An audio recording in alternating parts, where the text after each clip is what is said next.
Hello viewers, and it's time for the Timmy interview. We have a special guest on this evening's show, Mr. Matthews. Hello viewers, you are so kind. We were going to film tonight's show in total darkness to save on electricity because we're talking loosely about global warming, but if we did that you wouldn't be able to see us. Anyway, we've got Mr. Matthews in the studio and he has flown here on his own private jet. That is not a very green thing to do. No, it's not green, it's a silvery colour. No, I mean it's not good for the environment flying one's own jet and emitting these horrible gases into the atmosphere. Yes, but I only use it on short trips. What do you call a short trip? Well, half a mile down to the shops to get my newspaper. That's a most irresponsible thing to do. Maybe, but I go down there to get the flyers out of the newspapers. Oh, so then Mr. Matthews, all this takes us on to the subject of global warming, which after all is what you have come on the show tonight to talk about. Have I really? How exciting. What do you think about global warming? I think it's a good idea. No, I think you're misunderstanding the question. Look, scientists are predicting in 50 years' time or whatever that whole cities will be underwater. What do you think mankind can do about that? Well, mankind can build a lot of submarines. OK, but I still don't think you're quite grasping the gravity of the situation. Look, there are some good things about global warming. You won't have to go so far for your summer holidays. Just think about people living in central Russia who've never seen the sea before, or even Nottingham in the UK, which is about as far inland as you can go in that country.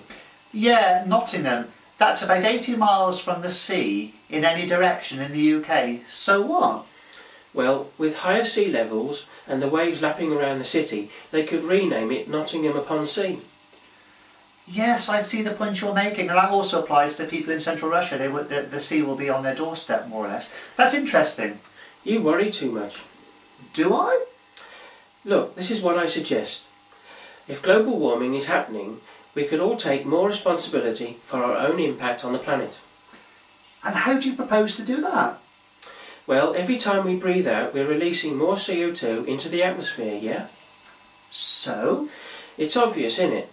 If we all stop breathing every so often, we can all do our bit for reducing the amount of CO2 our lungs expel into the atmosphere. Really? Yeah, we could have no breathing zones. Great thought. In fact, the idea takes my breath away. Where to? Look, people could take a big breath and hold it for say 4 hours.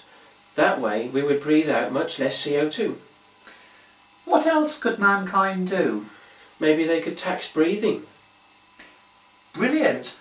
Although then everyone will have to count how many breaths they have taken in the relevant tax year when filling out their own tax return. Look, silly, there's a much easier way. What's that? You could count the number of seconds in a year when you're not breathing, subtract it from the total number of seconds in a year, and divide the answer by the average length of a breath in seconds, and that should give you the right answer. Hey, this guy's a genius. Do you ever consider your carbon footprint, Mr. Matthews? I'm not wearing shoes made of carbon. I trod in some dog mess as I got off my private jet, and that left a footprint. Will that do? Most certainly not. In any case, I've got nothing to worry about, because travelling about all over the place in my private jet, my feet are never on the ground, and so I'm not making any footprints of any sort. It's not quite like that, Mr. Matthews.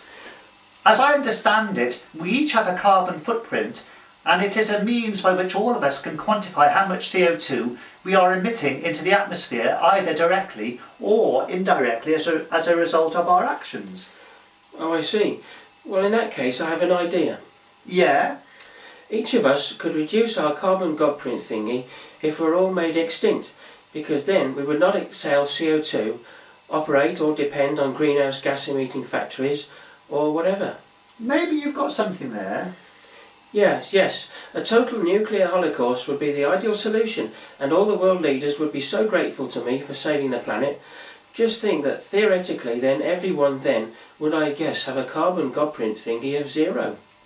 Great idea. With mankind extinct, there would be no more aeroplane flights. Yeah, and that's important, because then people would not have to worry about being carbon neutral.